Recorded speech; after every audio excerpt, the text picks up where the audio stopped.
Next up is Kojak International, then followed by the Netherlands. Thank you, Estelle Phillis de Kojak International. Excellences, Mesdames, Messieurs, chers collègues, j'aimerais commencer par féliciter les interprètes pour leur performance extraordinaire, notamment lorsqu'ils n'ont pas les textes des intervenants, je suis bluffé depuis tout à l'heure, et lutter donc sur un sujet néanmoins sérieux. L'acte raciste caractérisé révolte la majorité et nous en sommes heureux. Pourtant, cette même majorité ne veut pas voir ou ignore une forme de discrimination non moins révoltante, le racisme au quotidien.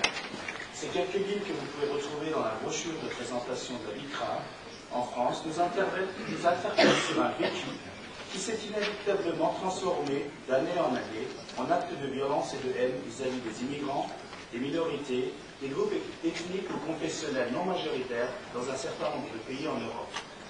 Parler du respect et de la compréhension mutuelle concernant l'autre devient uniquement de la rhétorique lorsque nos maisons commencent à brûler et que nos enfants sont atteints pour cause d'appartenance réelle ou prétendue par des balles ou des coups de couteau dans la rue à la rentrée de l'école. Nous en avons assez des campagnes de lutte contre le racisme et les discriminations. Nous désirons désormais des actes politiques forts et engagés. Nous voulons de la transparence de la part des États dans leur travail concernant ces questions. Dans cet esprit, par exemple, nous voulons connaître les comptes rendus des visites effectuées par les représentants spéciaux de la présidence de l'OSCE et sollicitons la publication de leurs rapports par les États visités. Nous voulons attirer spécialement l'attention de tous les acteurs sociaux, des États et des organisations internationales sur les périodes électorales, lors desquelles des dérives inacceptables deviennent monnaie courante, même si au final, les suffrages exprimés ne permettent pas à ces groupes d'arriver au pouvoir. Le mal est fait et le discours qui a été légalisé par la campagne a été diffusé. Le fonds de commerce de l'islamophobie ou de l'intolérance envers les musulmans, comme on l'appelle ici, attaque la multiculturalité dans tous ses aspects, alors que cette dernière forme toute la richesse de nos sociétés. En définitive, c'est de la survie de notre cohésion sociale qu'il s'agit, et il convient à chacun d'entre nous de s'en inquiéter.